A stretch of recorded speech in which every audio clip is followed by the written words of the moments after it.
I'm live. Hey there, everybody. Hi, Code. How are you all doing today? I haven't heard from Angel. I'm hoping that she'll come in here in a minute and then we can get her up here. Um, we'll just go with the flow. If not, maybe somebody else will want to come up here. So let's see, I got my phone all set up so I can read chat if I remember. When I start reading the book, I kind of get into it and forget about chat sometimes. So how are you doing, Code? Doing great. See, on my phone it shows up faster than it does on the live stream when you respond. So that's have to learn that. And are you blue in here? Because on my phone it shows that.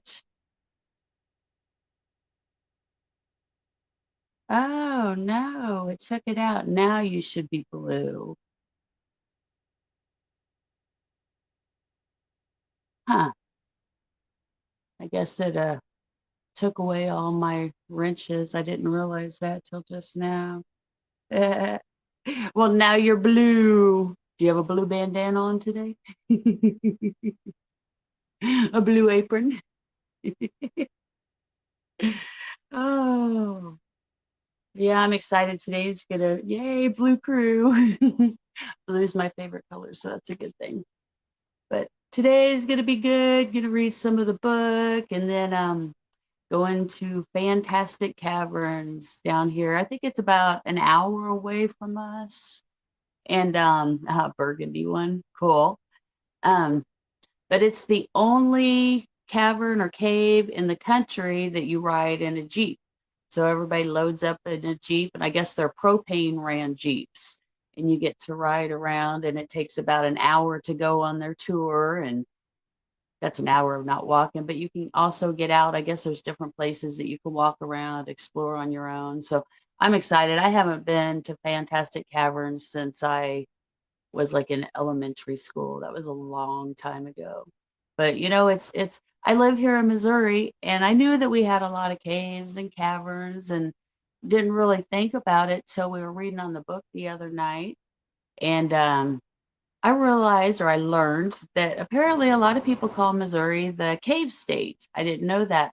But we have over 6,400 explored caves and I'm sure there's more out here too, but it's going to be great. And then I found out that I can take pictures and videos, so I'm excited about that. I'm gonna make sure both my phones are charged so I can get lots of pictures and stuff. And I'm really excited because I don't remember a whole lot about it. I know I've been to a couple around.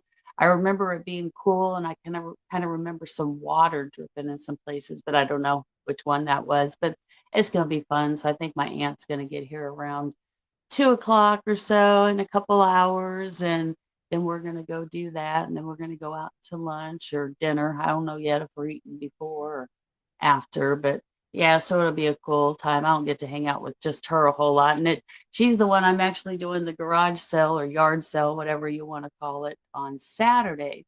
So I won't be doing a book reading on Saturday night because I'm sure I'll be pretty tired after the sale all day, but it'll be fun still. So I think I'm just gonna go ahead and start reading a little bit. And I'll drop the link down here in Busy Bee, right? I have to, man. I get so bored if I like, that's why I like move around when I'm reading. I'll sit in all different positions. I don't like to stay still. Still. Whenever I stay still, I get tired or different parts of me start hurting. And once I'm going, though, I can go. And I do have lots of energy. I just have to use it because once I sit down or if I lay down, my energy's gone. But it's all good.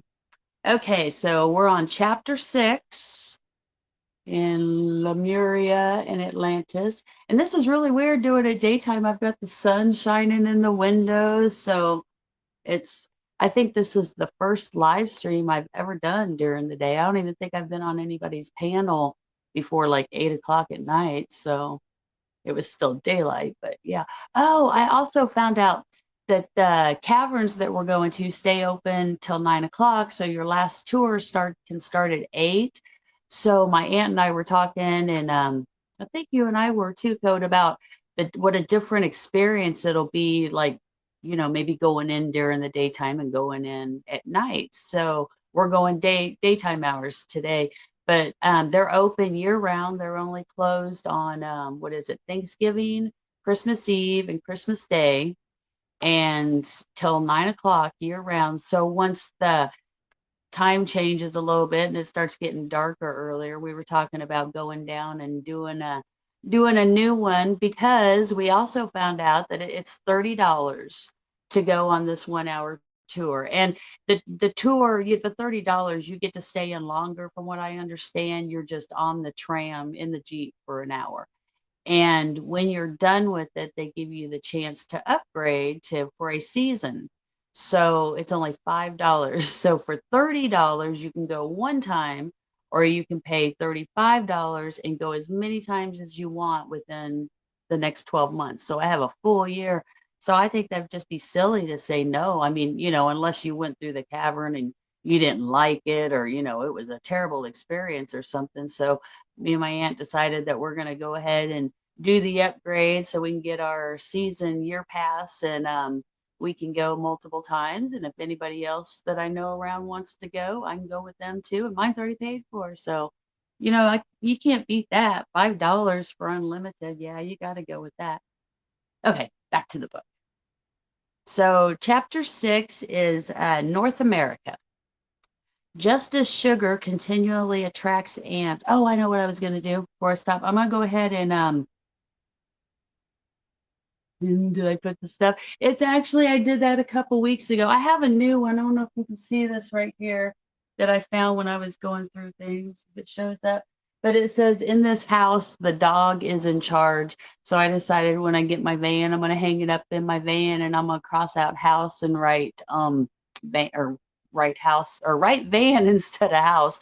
So it'll say, in this van, the dog is in charge, because she's way bigger than me. She's got to be in charge. But yeah, this is all my little colorings. My uncle calls it my little space. I've got, you can't see, but right across from me, I've got the tongue drum set up on a little table, and just all my little happy things and colors. And this is like Leo. It reminds me of my dog Leo that passed away in February, and he was like my hero. That dog was amazing. He was just such an amazing dog. But yeah, some thing my granddaughter colored me, and just some pretty pictures. And up there with the owls and the trees, my granddaughter Maylee made that, and so I put it up. And yeah, just it's my happy space. I got all my little stuff over here. I don't think it shows up. Let's see if I can turn it a little bit. But over here I got more. I got my little cubes, my little dice with all the good things. Today it says, think happy and be happy.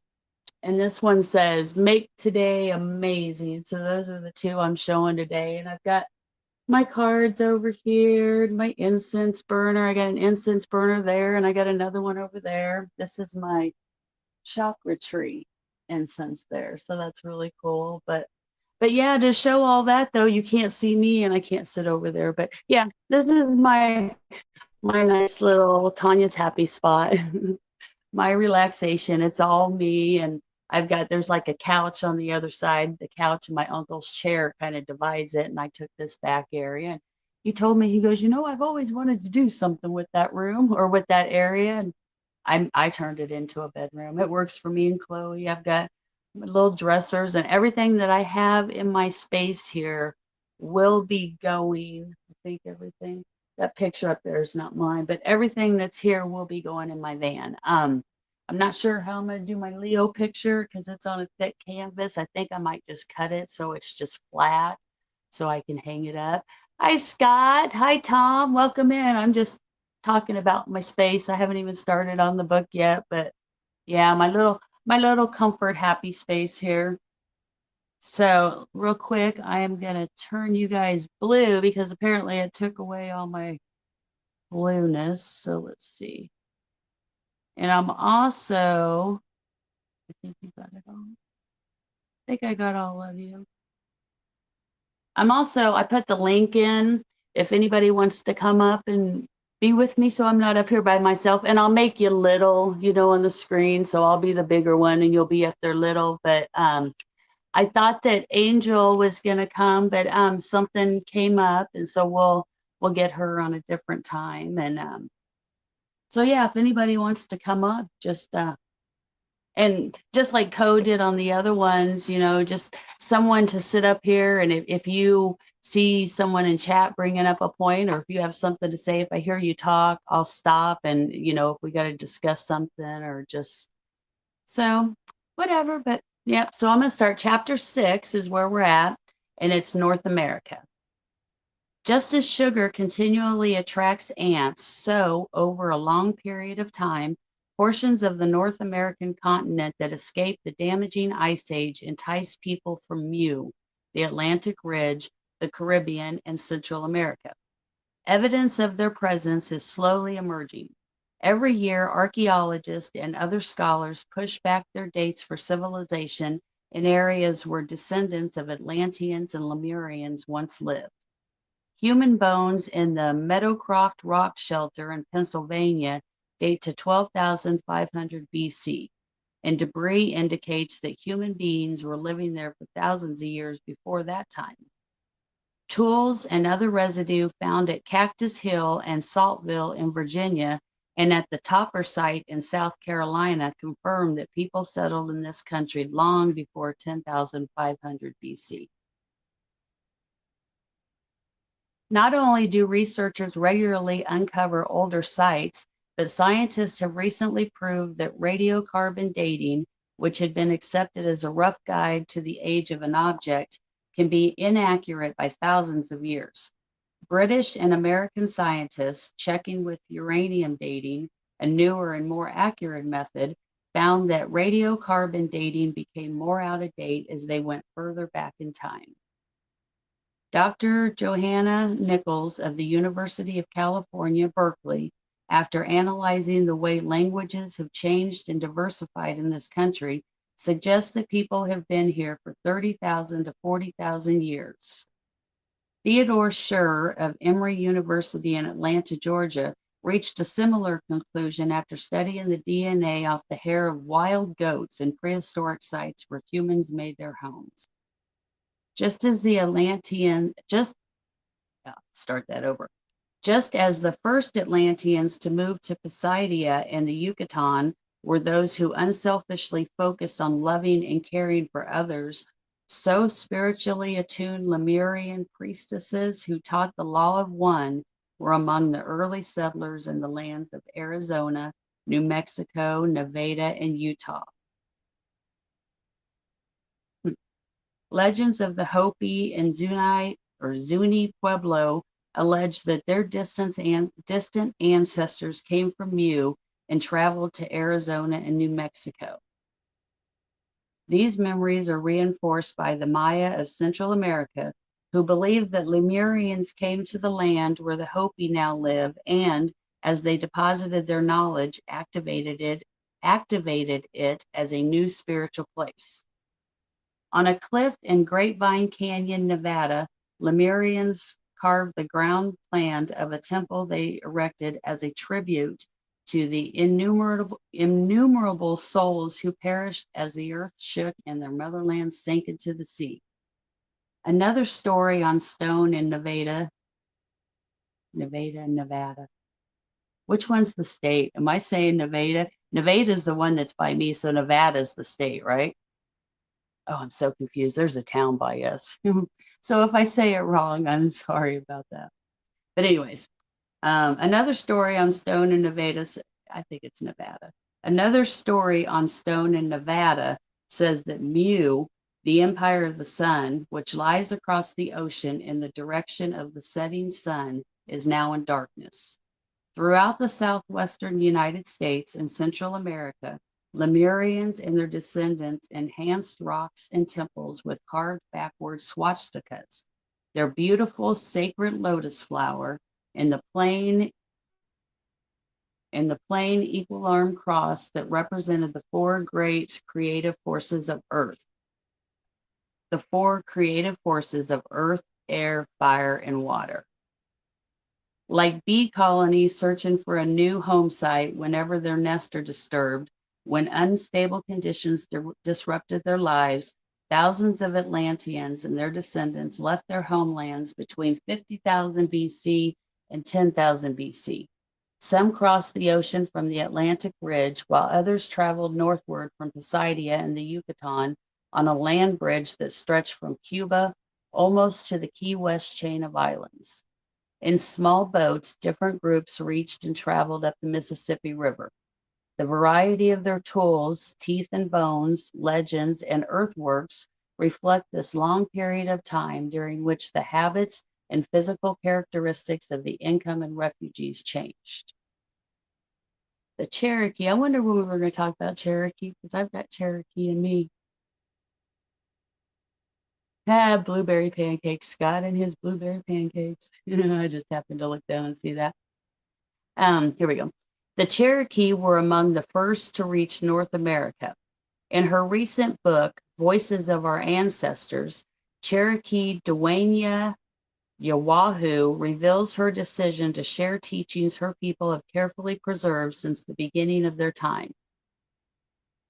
Dwania, probably just Dwani. Dwani received the knowledge from her grandparents and great-grandparents who learned it from their grandparents. The Cherokee history begins with the people from the stars known as the Seven Dancers, the Pleiades, Pleiades, who settled in Atlantis and lived there happily for many generations.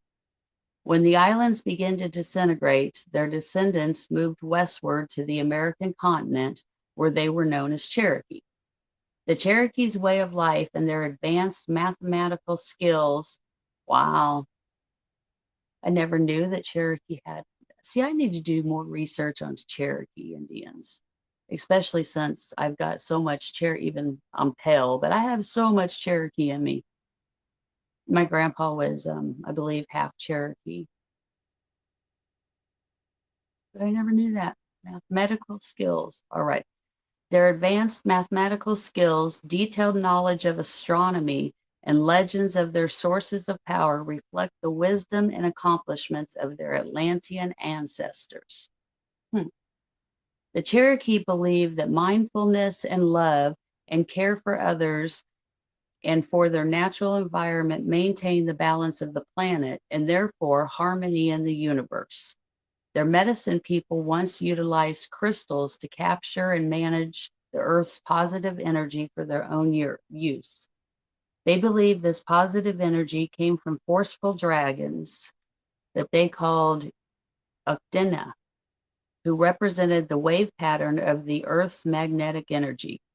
With crystals and ancient sacred rituals, the Cherokee controlled that energy and maintained a harmonious balance of power from the sun, the moon, the earth, and the universe. They grew bountiful crops and lived happily.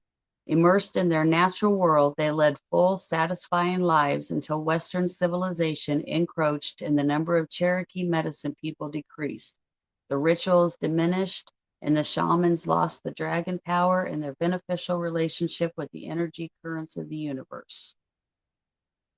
I'm definitely going to have to do some research on Cherokee. I probably already should have. Shame on you, Tanya.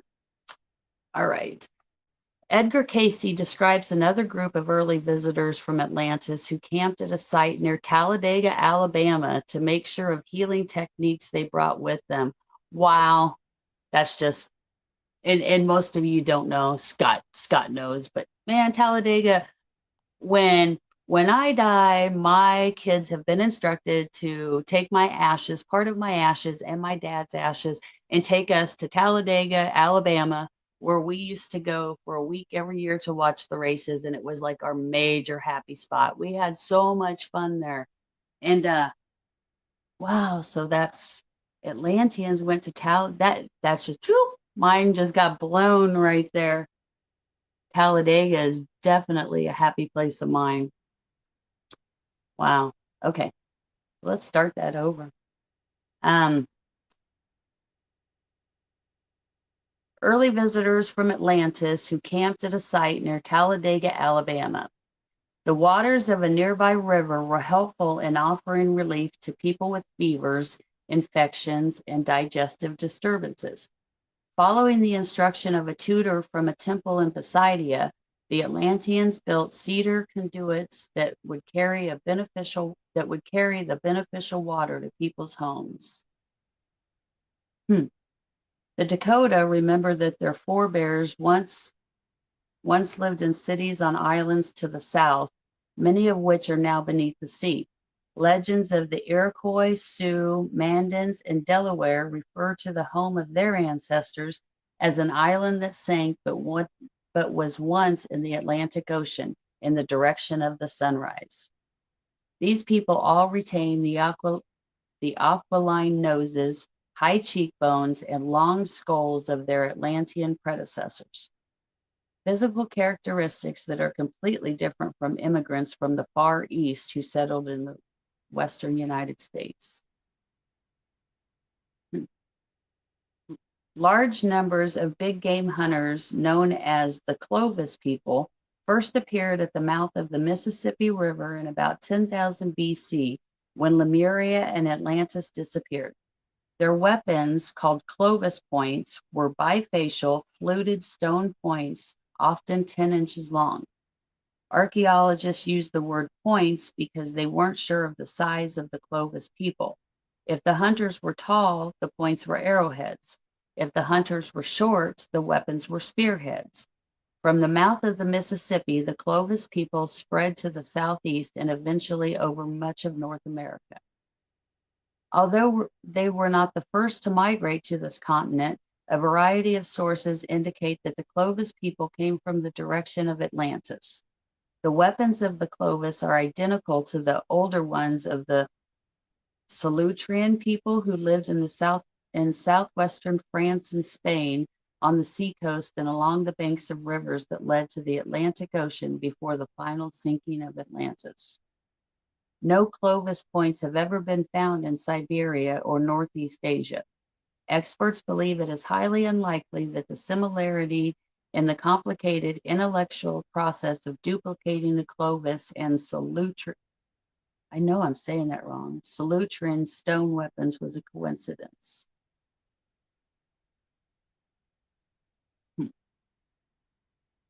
The Clovis on the North American continent and the Solutrean people in Europe practiced many similar customs.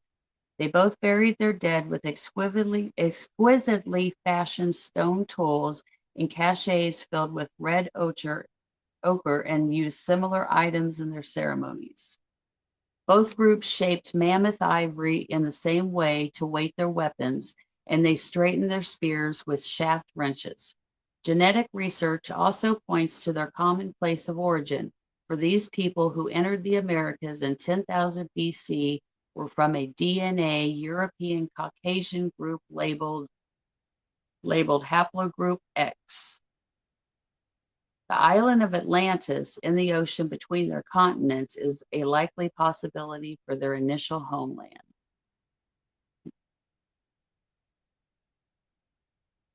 Evidence of a previous civilization is being discovered beneath original Clovis sites of 10,000 BC.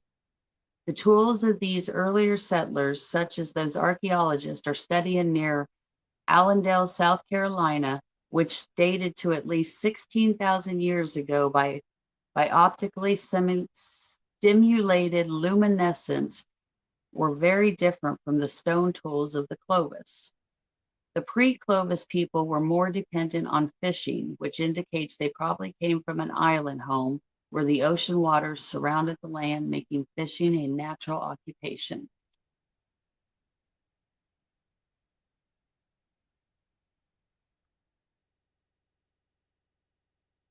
Nobody wants to come up here with me? At least to let me know if I'm saying words right, but that's okay. It looks like you guys are having good convo in there. So let's see. Shamanism, which until recently was the most practiced method of obtaining healing advice on this planet, is widespread in Africa, the South Pacific, and South America, all places where Lemurians and Atlanteans lived. For over 12,000 years, Native American shamans, following in the footsteps of their intuitive ancestors, have used their minds to travel to the shady area where the mundane and spiritual worlds overlap and mingle. Drumming, chanting, dancing, sweat lodges, and specific drugs made from plants and herbs enable them to enter that mysterious place and seek the assistance of spirit helpers. Once they are there, the shamans receive guidance and healing and access to the infinite wisdom of their ancestors.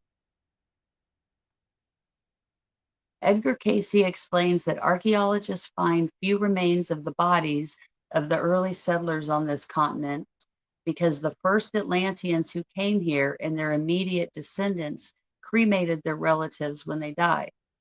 In North America, bones of prehistoric inhabitants occasionally appear due to the 1990 Native American Graves Protection and Repatriation Act. Study of them is almost impossible.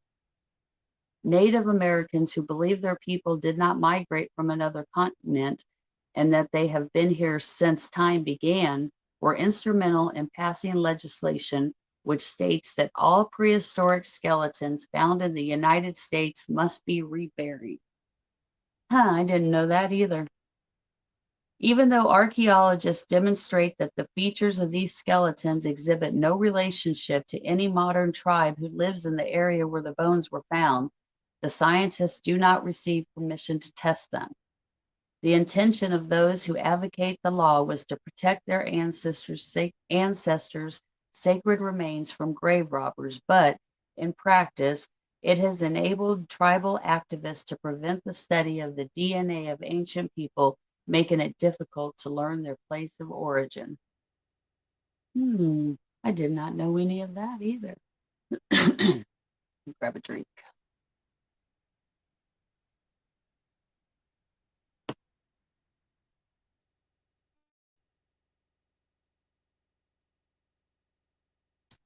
Let's see.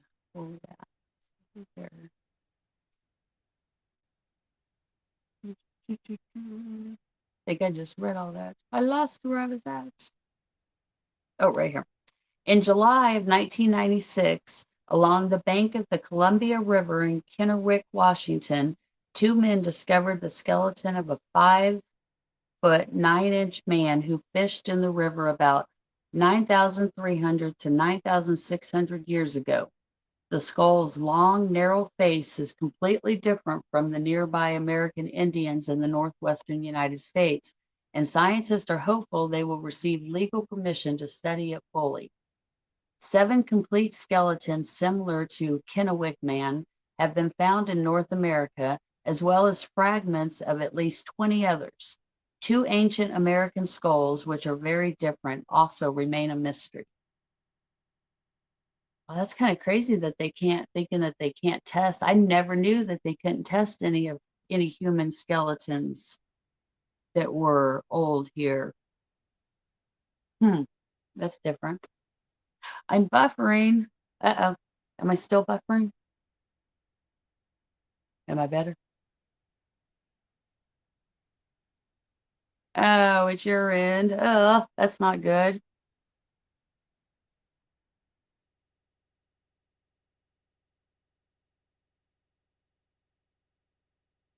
Hopefully it'll stop. Maybe if you refresh. Refresh code, refresh. Okay, get back to there.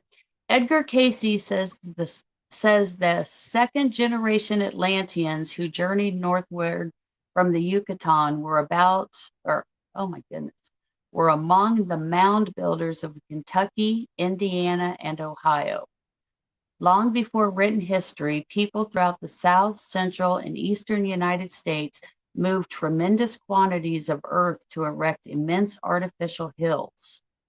Early Europeans refer to these strange constructions as mounds. Exactly when the mounds were built is difficult to determine, and estimates vary, for new ones were often constructed over remains of ancient sacred structures. In the same way, Christians place the cathedrals of St. Paul's in London and Chartres in France as strong spiritual sites where prehistoric pagan people who sensed the area's high energy once built temples. Yay, code's better and none for Scott. Good deal, good deal. I was hoping so. It's kind of funny because it shows I have 5G but no bars, but so we'll just keep going with it. Atlantean descendants in North America erected numerous mounds in the shape of a pyramid whose sides were often oriented to correspond exactly with the cardinal points of the compass.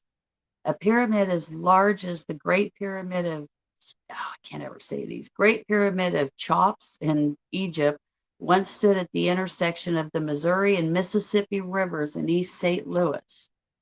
Really? Okay, I'm going to have to read that again. Atlantean descendants in North America erected numerous mounds in the shape of a pyramid, whose sides were often oriented to correspond exactly with the cardinal points on the compass. A pyramid as large as the Great Pyramid in Egypt once stood at the intersection of the Missouri and Mississippi rivers in East St. Louis. When this huge mound was decimated in the 19th century, it contained embroidered material, beautiful gold, silver, and copper jewelry, and parchment that appeared to have writing on its surface. And that's right here in Missouri. See, you know, growing up, I thought I learned so much about Missouri. I didn't really learn anything. Uh, yeah, that's what I was thinking, Scott. That's right where the arch is, because that's where the rivers connect there in St. Louis, right? Because if you go that way, you've got East St. Louis, and you're in Illinois. Huh. Hmm. That's interesting.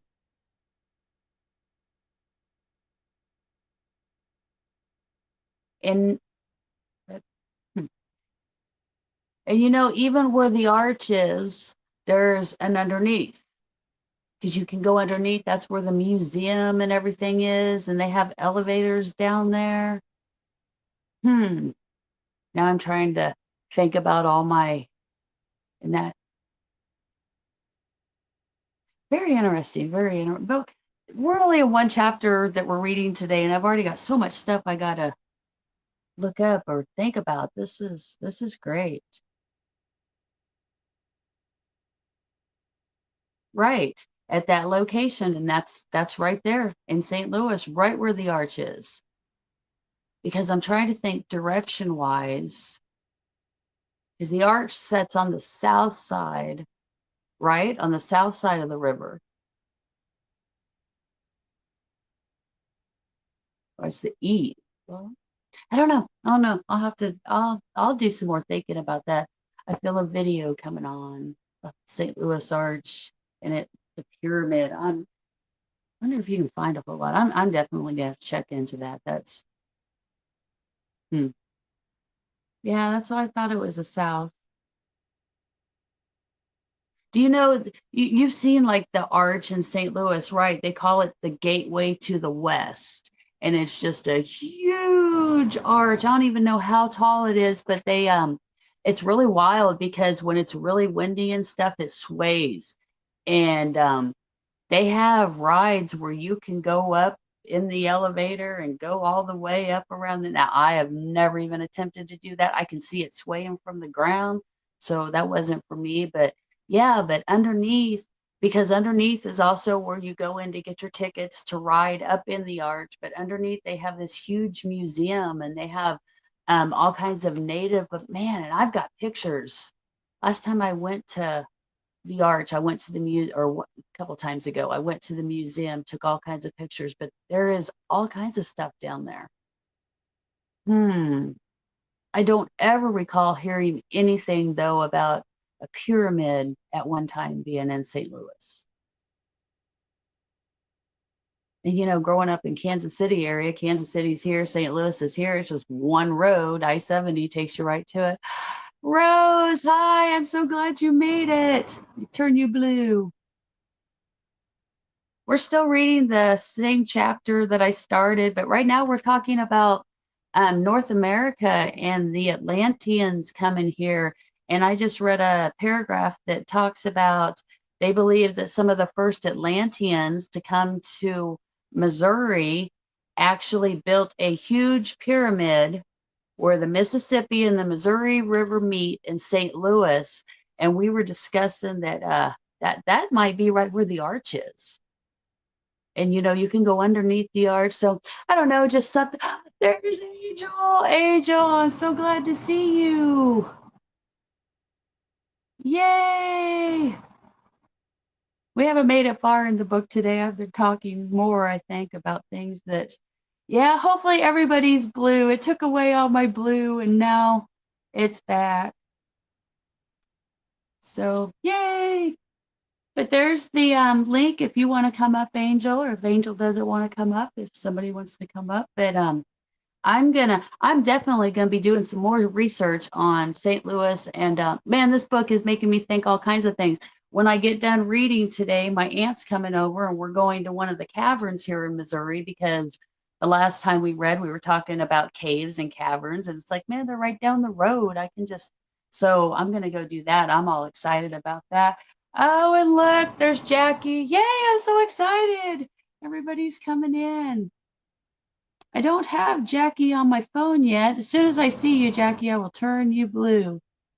Yeah, Missouri has lots of stuff, and growing up, we camped everywhere. We saw all this stuff. I thought I'd seen most of the stuff in Missouri. And even just reading this book, I'm learning that I don't really know a whole lot about some place that I've spent the majority of my life. I'm 52 and I've been here my whole life for the most part. So, oh, let's see. Oh, Angel, you are not letting anyone down. Oh, I am so sorry. Oh, I am so sorry. I just wish I was there to give you a big hug. When I didn't hear from you, I knew that I felt it. I felt that something was going on. I didn't know it was that, but oh, I am so sorry. Uh,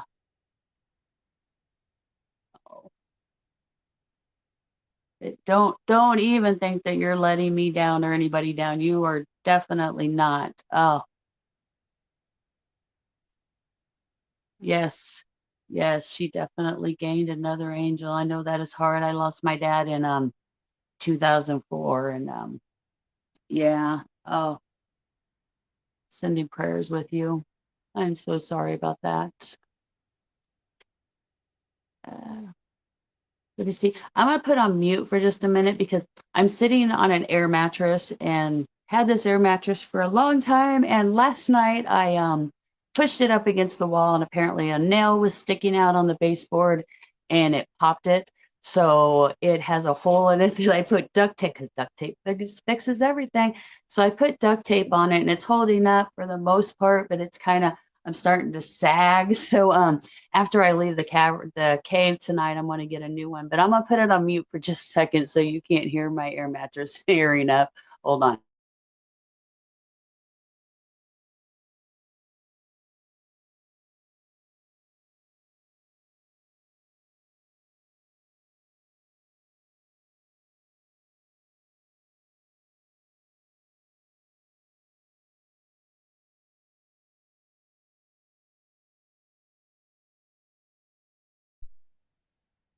Okay, Angel, thank you so much for stopping by. And yes, you are definitely going to be in my thoughts and prayers. And we love you. We all love you here. Thank you so much. And yeah, Rose was talking. Rose has been taking care of her mom. Oh, yeah, it's when our loved ones get older, it's kind of hard being around, but we're all put where we are for a reason. And like you, Rose, luckily you were there. You could go take care of your mom and help her. And, that's just awesome. But it's never hard. I think about that all the time. My uncle's 74 and being with him every day, and it kind of flashes in my mind, but oh, love you, Rose. Grab a drink. Well, Chloe just got up, and I don't know if you guys heard her slurping, but she was drinking a bunch of water. And actually, I think I'm gonna have to take just like a real quick break. I'm gonna go run over here and let Chloe out. So I'll be right back.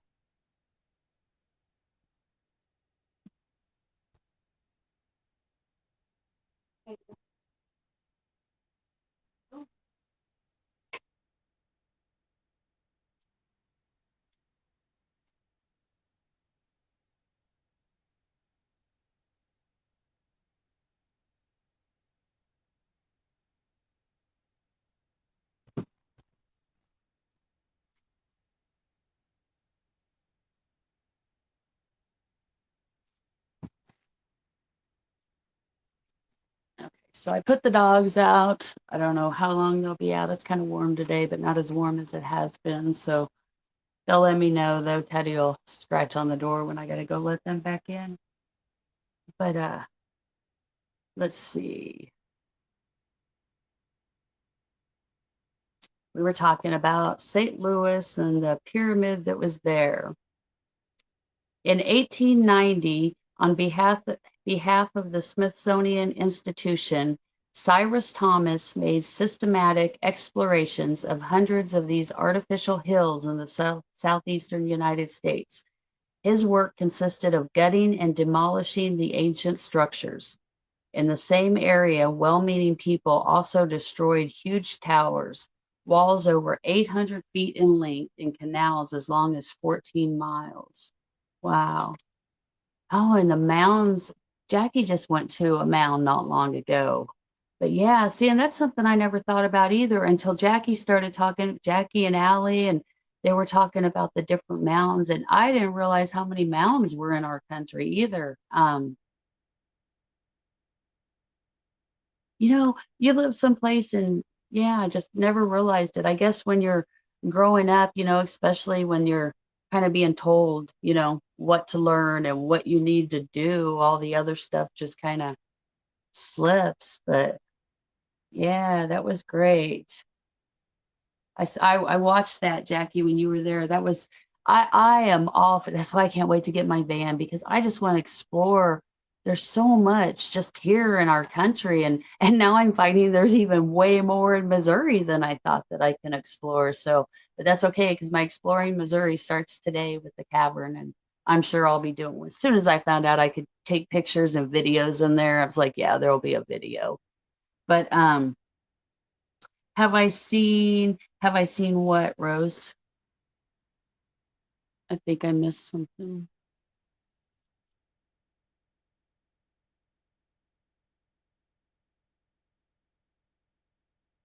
I don't know what you're talking. We were talking about the arch. I've seen the arch. I've seen the mounds. I don't think I've ever been to any mounds that I was aware of was a mound. And then I'm going to Fantastic Cavern today, and I've been there once when I was a kid, but I'm excited to see what it's about. Oh, Missouri does have, and even like, growing up in the church system, I was just amazed by how many churches we have. And now I'm finding out, churches and caves and back in the day we had, the Wild West guys. We had the Jesse James and the James brothers, and I think Bonnie and Clyde went, they all went through Missouri. They talk about like Liberty and Joplin, and there's just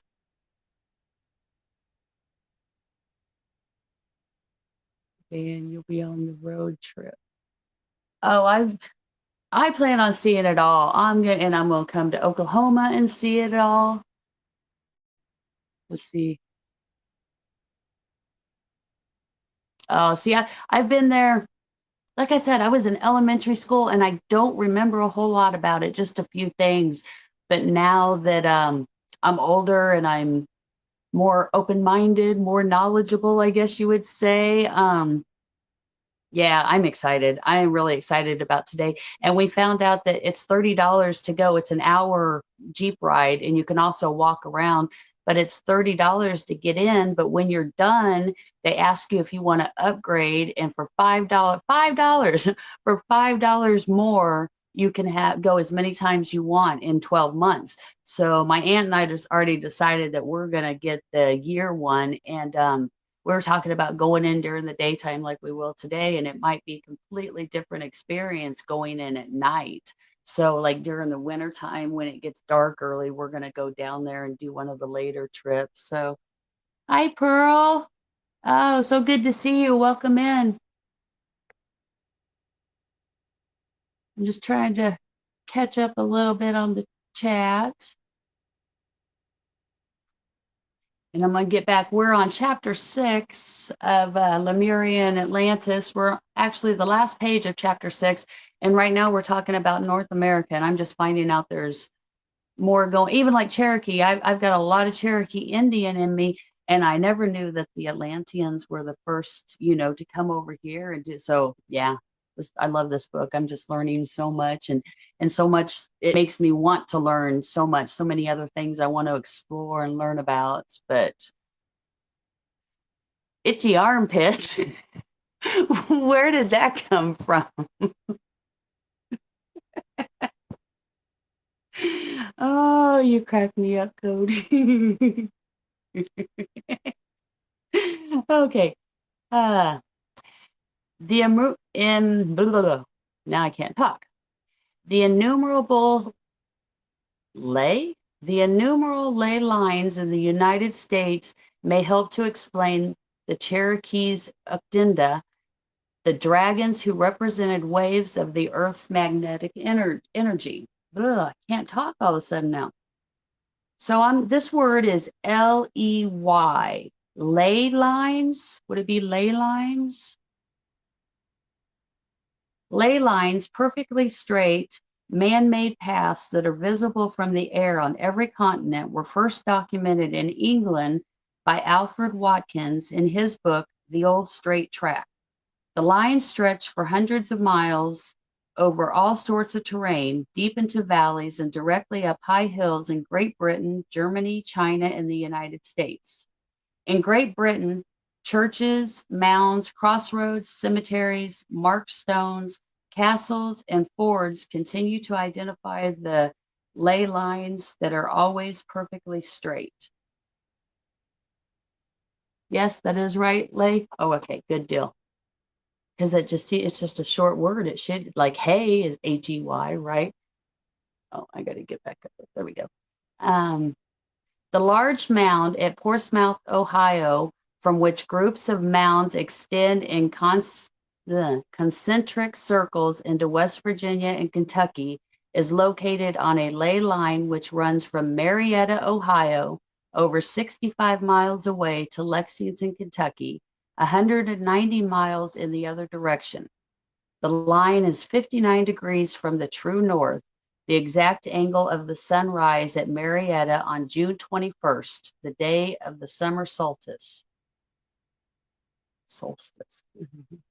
We do not know the purpose of ley lines, but this angle correlates with the legends in Great Britain that assert when the sun shined directly down on one of these courses at sunrise, the Druids rose in the air and moved along them.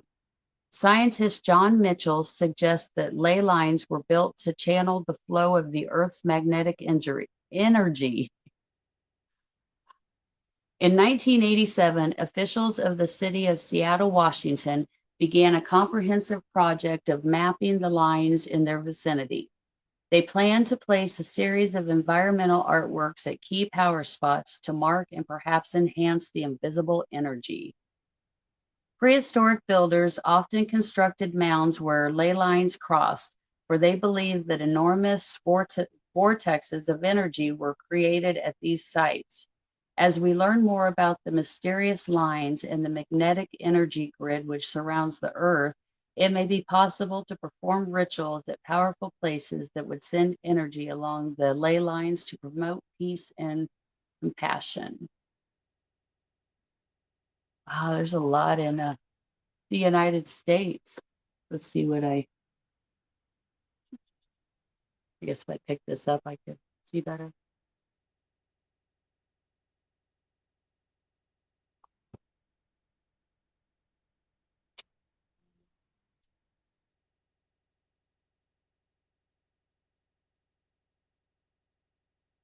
Nice. Oh, I went to hit it on this one. It was the wrong one. So,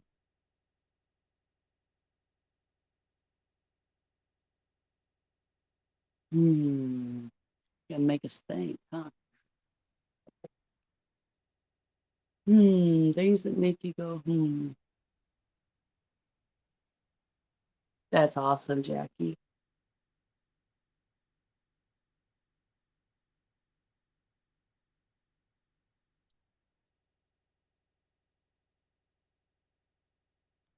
I'm just taking a minute to catch up on the chat a little bit.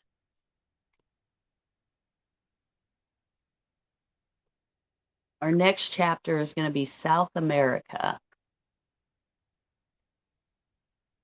And the mound that you went to, Jackie, was that, it was in Ohio, wasn't it?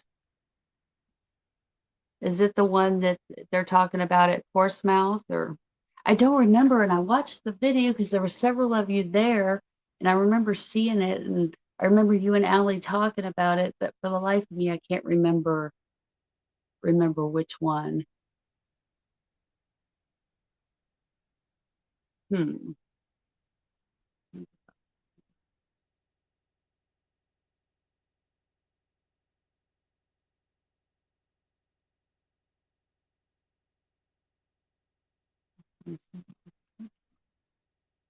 Okay. Well, I'm gonna leave this up here and everybody can see. Yes, Serpent Mound. That's right. Yes, I knew it had a name. I should have remembered. Oh, I forgot about the dogs. Hold on.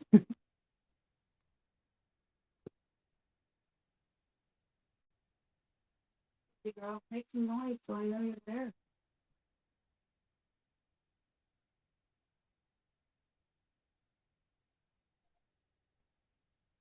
Lay down. Lay down. There's Teddy. Come on.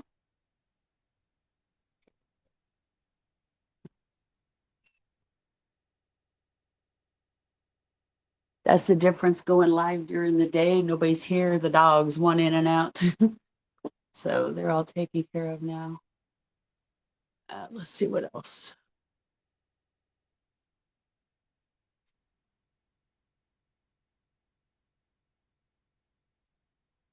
Now, I don't think I've been to any of the mounds, but when I start traveling, that's one of the I'm not a touristy person. Like today, Fantastic Caverns that I'm going to is a very touristy spot. But it's to me, and it being right down the road, that's something I want to go to and I can go to multiple times. And we'll see. But I want to do those out of the way things and see the I want to see the free things too. I don't want to always have to pay.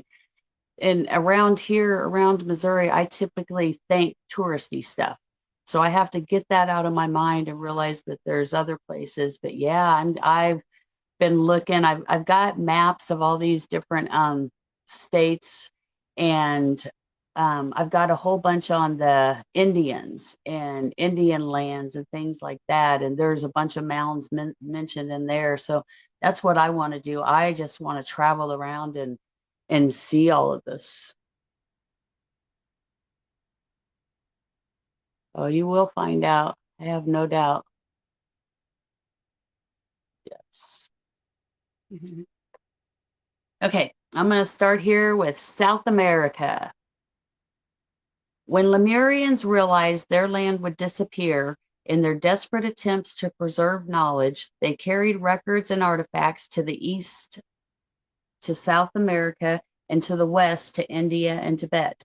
Those who went to Peru were especially successful at saving the valuable information. for they moved far inland and secluded areas in the mountains where their descendants avoided contact with contemporary civilization. In addition to precious knowledge, priests carried their valuable and unusual golden disk of the sun to South America. Since the dim past, the disk had rested on an altar in the temple of divine light in the motherland of Mu. Symbolizing the great cosmic sun or creator, in addition to serving as a focal point of concentration during meditation, the disk had other more remarkable functions. When combined with certain gold mirrors, lenses, and reflectors, it was capable of producing a light that healed, and when it was struck by a priest scientist who understood its operation, it gave off extremely powerful vibrations. Oh, that's cool. When they reached South America, the Lemurians took their precious gold discs to the monastery of the Brotherhood of the Seven Rays at Lake Titicaca, where the native, oh my goodness, look at these words, where the native Quechua guarded it. After a long period of time, the Inca arrived in South America, and when they were advanced enough to use the Lemurian disc for the benefit of others, the Quechua took it to them. The Inca hung the valuable object in the Temple of the Sun in Cuzco, using ropes of gold. The holes for the ropes are still visible at the convent of Santo Domingo, which is built on top of the ancient Inca Sun Temple. When Pizarro and his soldiers arrived in Peru, the Quechua quickly removed the golden disc and carried it from the Cuzco to a secret hiding place, either in the Andes or at Lake Titicaca. A group has recently organized to search for the golden disk of the sun. Lou Ross says, I believe a branch of an ancient brotherhood from the Andes is reenacting spiritual practices once used in Lemuria. A Peruvian wise man, Anton Ponce de Leon Pava, has emerged from deep in the Andes to bring secret teachings and the true history of the past to the outside world. In Search of the Wise One, Anton tells us that as a young man, he was blindfolded and taken to a village hidden where the Quechua predecessors of the Inca have secretly guarded information from their ancestors for hundreds of years. While he was in a village, Anton was initiated into the Brotherhood of the Sun, a South American branch of the White Brotherhood, which has existed since the time of Lemuria. Near Cuzco, Peru, Anton established a center that gives a spiritual ceremony venerating sacred geometry and offers additional spiritual information from Lemuria.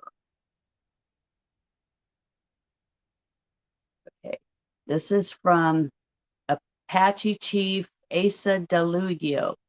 Says, we came from the old red land when the fire god crawled out of the caverns and thrust his long tongue through the sea.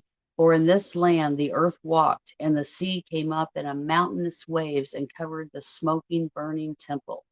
We came in ships, sailing to the high mountains of the southern snows. After leaving Atlantis, Asa Delugio says his ancestors found temporary shelter in immense ancient tunnels in the high South American mountains. Eventually, savage warriors forced Asa Delugio's predecessors to move northward through underground passages to Central America, where the families wandered with their seeds and fruits for many years before finally settling in Arizona. So they carried their seeds and fruit plants with them for years until they settled in Arizona. And see, Arizona, I'll be there in January and February, and even just so far in this book, there's a lot more there that I want to learn about while I'm there. So I'm just so excited. I cannot wait to get on the road. Just all this. That's probably why I got this book and I'm reading it, because it's just wow. But anyways, let's see. The Sioux apparently followed a similar route to reach North America.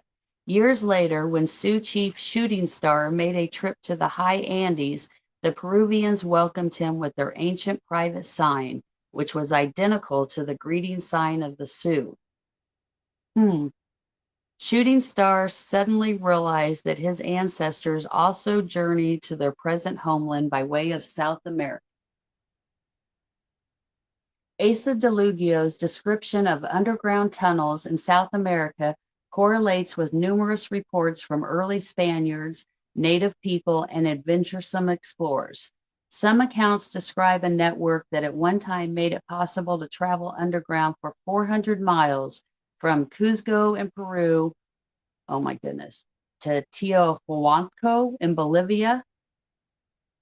Radar images have recently confirmed the presence of what appears to be ancient rooms and tunnels 100 meters below the city of Cuzco.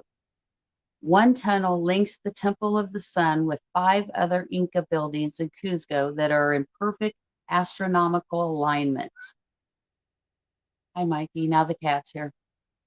A 7-foot doorway to the underground areas offer access to a passageway that leads to the archaeological site of, oh my goodness, of Sacsayhuaman, a former Inca fortress on a hilltop above Cuzco.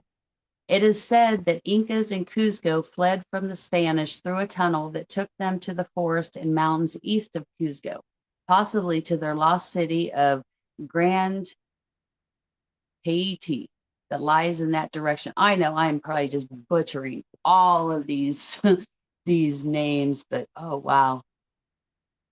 I'm just going for it. So if they're wrong and you know they're right, well, if they're wrong and you know you're right, they're right, you should be up here helping me on panel say some of these. But anyways, let's see. In 1923, the Peruvian government sent a group from Lima University to explore the mysterious network. They used an entrance at Cuzco as their starting point. After a few days, the members of the expedition who were on the outside lost touch with those who had gone in, and all was quiet. 12 long days later, one starving man emerged. He reported confusing labyrinths and trapezoid shapes, dark passageways. Stories say that one of the tunnels from Cuzco leads to a royal tomb where carved stone slabs pivot and turn so suddenly that potential robbers are trapped. This may be what happened to some of the numerous curious people who disappeared in the passageways before officials closed the entrances at Sacsayhuaman and Cuzco in 1923.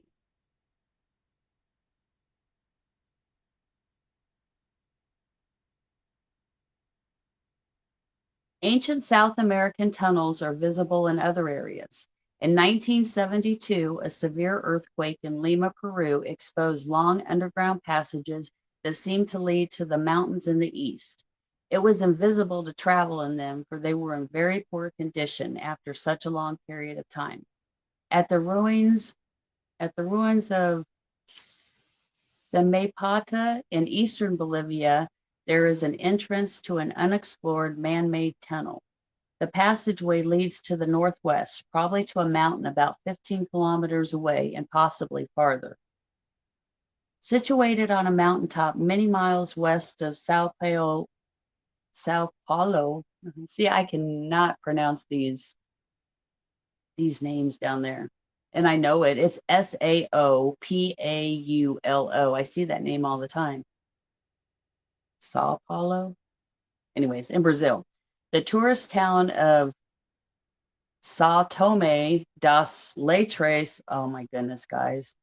The tourist town of São Tomé das Letras features an elaborate man-made tunnel that is a real engineering feat. Carved out of dirt, it is at least 7 feet high and sufficiently wide for a person to travel easily. Members of the Brazilian army once attempted to explore the passageway. After 4 days underground, they came to a room with openings for 3 tunnels, plus the one they used to reach the room. After exploring for some time from the room, they gave up and returned to the surface. A man who lives in the town of Sao Tome da Letras says he knows the tunnel, that one section of it goes all the way to, Machu Picchu in the Peruvian Andes. In a reading he gave to a client who was once a girl named Amamia, living in this continent around 10,000 BC, Edgar Cayce offers an example of an Atlantean who went to South America. Amamia was a follower of the Law of One, but when she traveled to Peru, she fell in love with material things, especially the abundant gold. Amamia hoarded her wealth, aspired to power over the minds of others, and focused on beautifying her physical appearance. Cayce told his client that as a result of her experiences in that past life, she was fearful of people who focused on material objects rather than the spiritual. See, and I asked Code a question like, I don't know, been a while ago, probably a couple years ago or something about, I'm a life path 8. And when I first started learning about it, they talk about life path 8 is, money and all this. And I'm very anti-materialistic. I don't like money. It's just, a necessary evil. I grew up in a town where image was everything. You had to look right, you had to wear the right jeans. I mean, image in that town, our school was image based, and everything we did at school was image based. And so I've often wondered if me being an 8 and having such a, no, it's not hatred, but I don't like money and material things. I wonder if I was like like a mommy was. If I was so into materialistic things and into money, was I just like a rich ass that was, would, I don't know. I need to go to one of those to go check out my past lives. There's just so much I need to do. I just want to do it all. I love it though. But I've always thought about that. And here, that's how she was in Atlantis, and he says that's why she's fearful of people who focus on material objects. And I don't know that I'm fearful of them, but I've also always, like I said, I'm very anti, and even just growing up a town where money and image was everything. And I don't know. So that just kind of resonated with me there for a second. Explorers encountered the strange white-skinned Paria with fair hair and blue eyes who lived in the village of Atlan in the virgin forest between the Apure and Orinoco rivers in Venezuela. The Paria may be descendants of Atlanteans who went to South America and remained there, for they told the adventurers that the descendant ancestors were a noble and prosperous race who lived on a huge island in the ocean, which a catastrophe destroyed. Fair hair, blue eyes, that's me. I wonder if I was a descendant of Paria, but that just doesn't go with the Cherokee. I don't know. Let's see. When nearby Venezuelan natives learned about the Paria females with the curious white skin, they captured the women and used them as concubines. In the 16th century, the Spaniards found harems of white Paria women, some of who were blind from being kept in semi-darkness. In the future, translations of monoliths in Venezuela jungles that are covered with hieroglyphs and strange carvings may offer further information about these early settlers. Intriguing reports of banderistas, missionaries, and natives depict elaborate ruins deep in the Amazon jungles of Brazil, near which live strange white Indians with beards. Whispered stories tell of the remains of large cities like El Dorado, whose tumbled stones are overgrown with dense vines and trees. Tales portray white and gold metal and even gold ignite. Oh, you know, when I cannot say a word, and I know this word too, I'm just going to skip it. Beautiful jewels. Their inhabitants left behind in El Dorado as they hurriedly left their homes. Oh, we got some pictures coming up here. Inspired by these accounts, intrepid explorers have coped with and often succumbed to malaria and other deadly diseases, snakes, dangerous swamps, and ferocious, unfriendly natives as they search in vain. British Colonel Percy W. Fawcett spent 19 years attempting to find ruins which he believed were once Atlantean cities. These cities were said to have stones on tall pillars that glowed at night from sun power stored in underground reservoirs. Fawcett reported that he did successfully reach his goal, but he never returned. 10 years later, his wife hired Geraldine Cummins, a medium, who successfully contacted Fawcett. He communicated he was not dead, but in a semi-conscious state in the South American jungle, a prisoner in a small village. Okay, so before I go to the next page, we got a couple pictures here. And this first one is Father Crespi and the engraved tusk.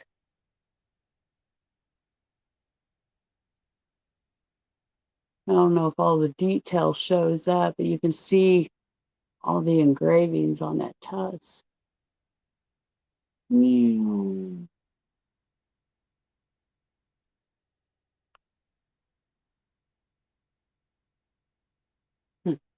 And this other page is some of the platinum healing wands.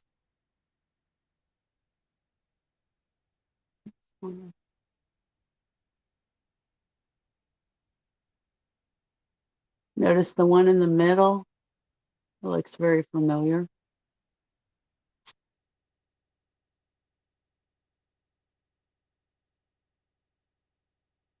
Oh, I think that would, yes.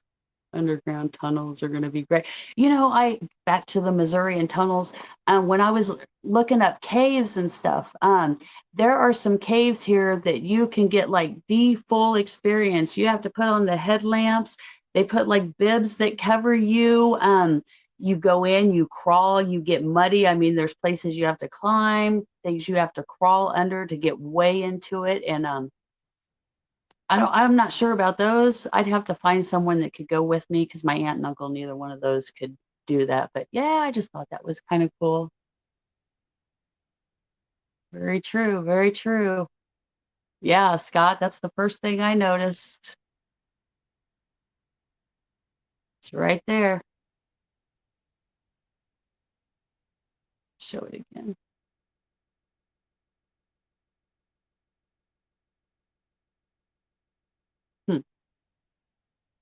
A more tangible account of the riches available in South America concerns Italian father Carlo Crespi, and that's who he is. So he is Italian father Carlo Crespi, whom the Vatican sent. Oh, wow, we got lots of pictures. So hold on, okay, we'll read about him, then I'll go to all these pictures of him. The Vatican sent him to a remote area of Ecuador in the mid-20th century. After he became friends with the natives, they brought Father Crespi objects of gold, silver, and precious stones, which they said were hidden in a mountain cave at the time of Pizarro. These included several crowns of gold and one very unusual copper crown that was much too large for a normal-sized person. Crespi gradually accumulated silver plates with hieroglyphic-type writing on them, an elephant tusk carved with figures and designs in the Chinese style, that was the picture, unusual metal and stone sculptures, long platinum wands, one of which was surrounded by entwined serpents, and many additional treasures. Father Crespi, perhaps from conversations with the natives, came to believe that Atlanteans and Lemurians brought the treasures from their countries when it was sinking. This was the only explanation for the sophisticated techniques involved in their production. Okay, so I showed you the wands and the elephant tusk. So let's see. So the top picture here, oops, that's that crown that they found that was way too big for a human head, a human of today's size. And it's a copper crown made out of copper. And then the next one is undeciphered writing on a metal plate.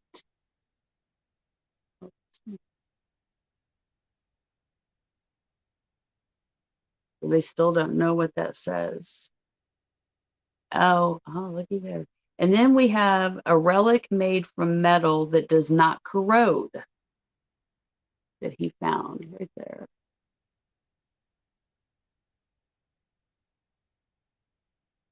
Metal that does not corrode.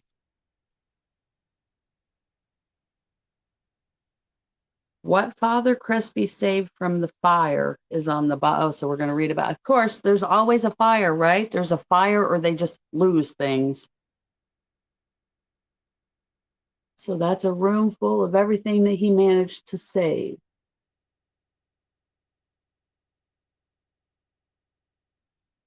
Oh, okay, I'm going to put you on mute for a minute while I air myself back.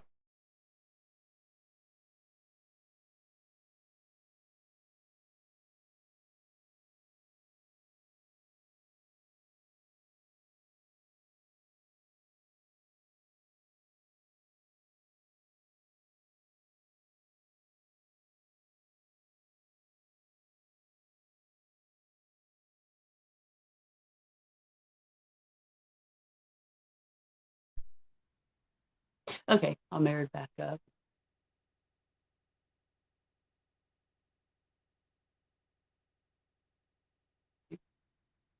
Okay.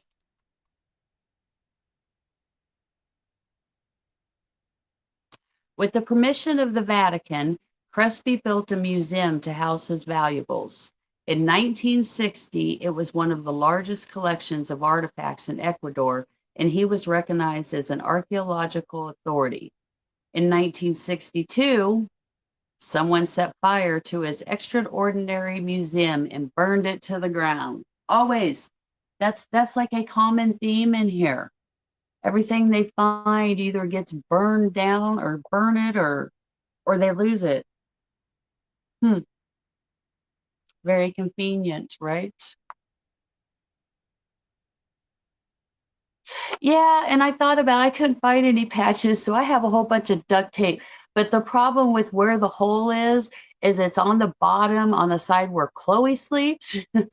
And so it's right towards the bottom, so when she gets on there and starts pushing the mattress, it expands out and the tape and everything goes. But yeah, I thought about that, but I figure I'll just get a new one today and then I can try to patch this one up and then I'll have a spare.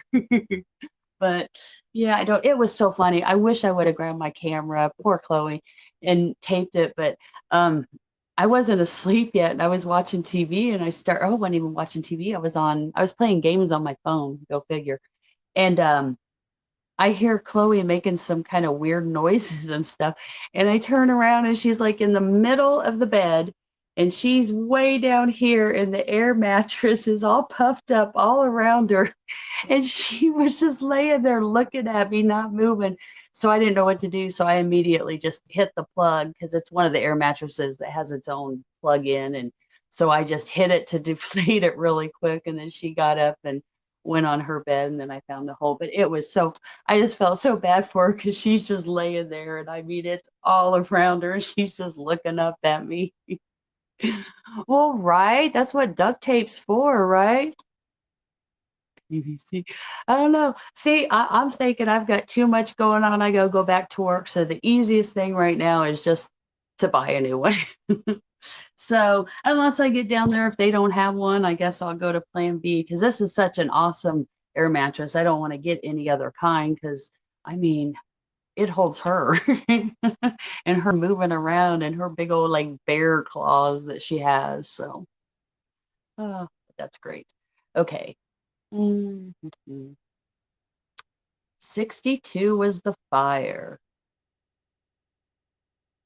Father Crespi managed to save a few articles, which he stored in 2 long, narrow rooms, but they remained in total disarray, for he was too elderly to care for them.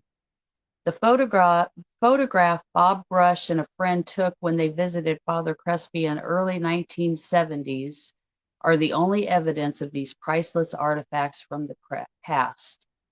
David Childress searched for them in vain in 1991, but Father Crespi had died and nothing remained. Childress could find no one at the site who would even admit that they ever existed. How crazy is that? So here's another picture of Father Crespi, and this time he has a solid gold crown that is no longer, these pictures are the only evidence apparently.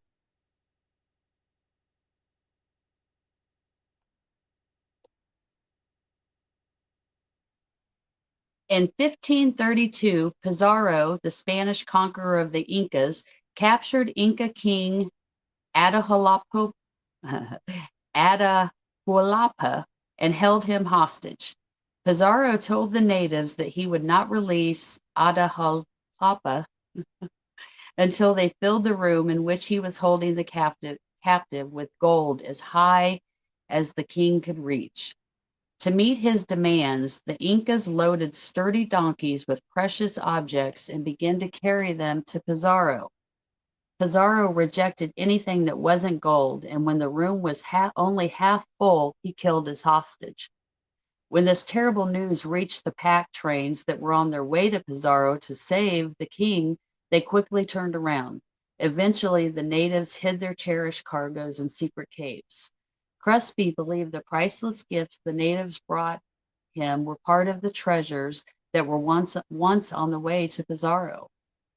In numerous readings, Edgar Cayce refers to the people bringing culture and civilization from Lemuria and Atlantis to the American continent. In their new location, the immigrants served as priestesses and healers, developed agriculture, built temples and lengthy walls for protection from the sea, preserved information, worked with young people, improved the relationship of individuals to each other, and promoted profound respect for the natural environment. For thousands of years, Native Americans preserved this knowledge. As they became confident with their information, or as they became confident that their information will be treated with respect, they will continue to share it with others. To understand their distant past is to understand our own. And that's the end of the chapter. So now we're up to chapter 8, and I think I'm going to save that for next time. Let's see. Because it's on Atlantean priestesses and their temples. And it's I probably don't have time to get to finish that chapter right now. Because like I said, my aunt will be here at 2, but yeah, I learned a lot more. I love this book. And I'm so glad that you guys are here sharing it. Exactly. Lots of gold in the US. And yeah, this book makes me think. I mean, just about, wow, and I just so much to explore and all that good thing. And I was glad there were some pictures today. Like a little kid. I like the picture books. But that one on top is really cool.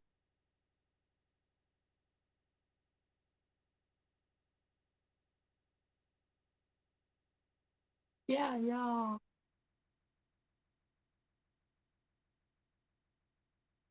Oh, I gotcha. I gotcha. Yes. Okay, I understand. But no, this was fun. Thank you guys so much for joining me. And I've been doing them on Saturday nights at 11:30 because that's like usually I don't have a space where I can do them. But I think I know I won't be doing a live this upcoming Saturday night because I'm going to be having a garage sale, a yard sale all day, and and I know I won't be up for going live late at night. But I think I'm going to try to start doing more during the day. I have Saturdays, Sundays, and Mondays off. And even though I can't do them inside necessarily, because when my uncle's here, the TVs are on. The TVs are on very loud, always. So this isn't, like I said, I don't have a room that I could go in and sit in without getting interrupted, because my little bedroom area doesn't have a door. So, but I was thinking about maybe going outside and doing some, and I could kind of, I love being outside anyways. And as long as it's not super windy, I don't think that the sound would be an issue. And I think that we would be able to do that. So, but I am going to end this here, and I'm going to get off here in my heart for you all. My lovin's.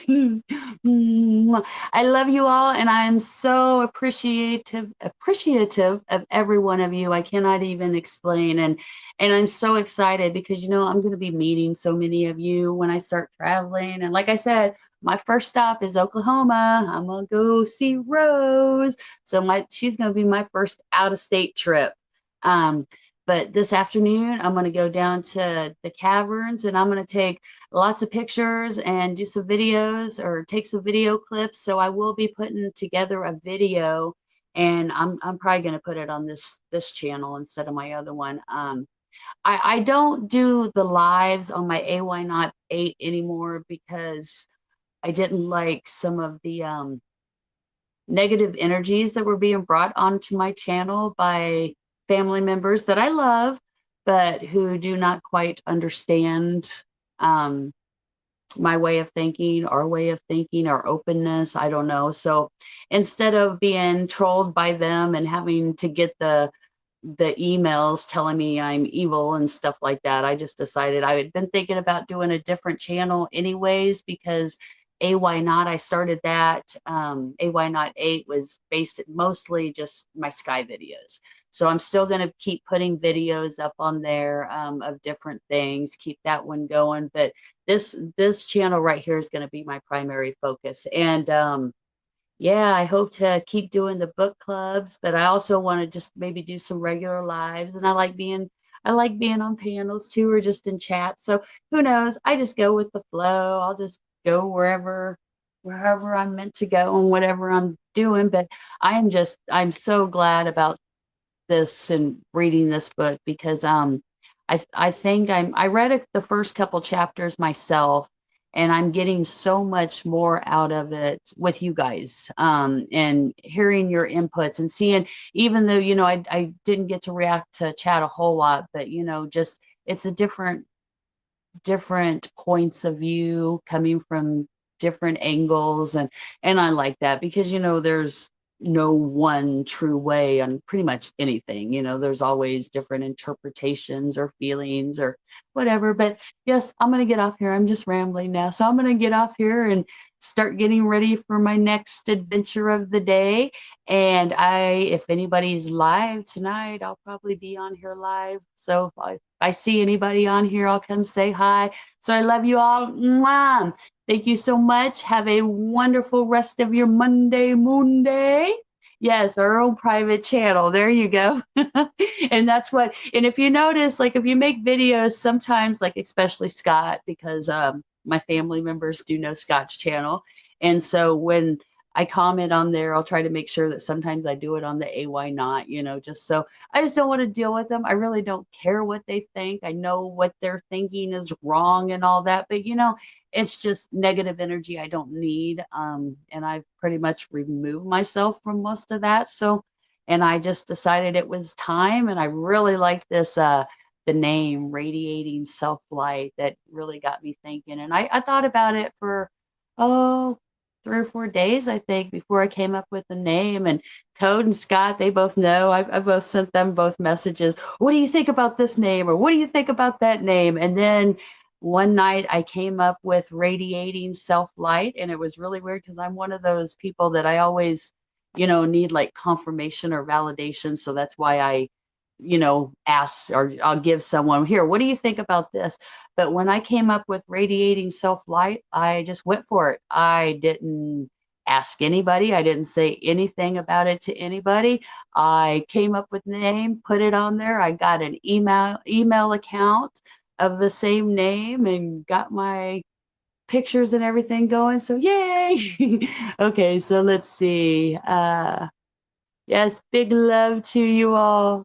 It's okay. Yeah, we think everybody in my family always thought I was really crazy until Scott came around and they got to know him. But that's okay because without us, hey, I would much rather be like us and people calling us crazy and avoiding us than going down what I'm watching all these people, the way they live. But it doesn't matter. It's a good day. So let's see, let's do another one. Today, let your light shine. Radiate yourself light, all you beautiful people. I love you all so much. Have a wonderful rest of your day. I'll see you later. Mwah. Bye bye. Thank you.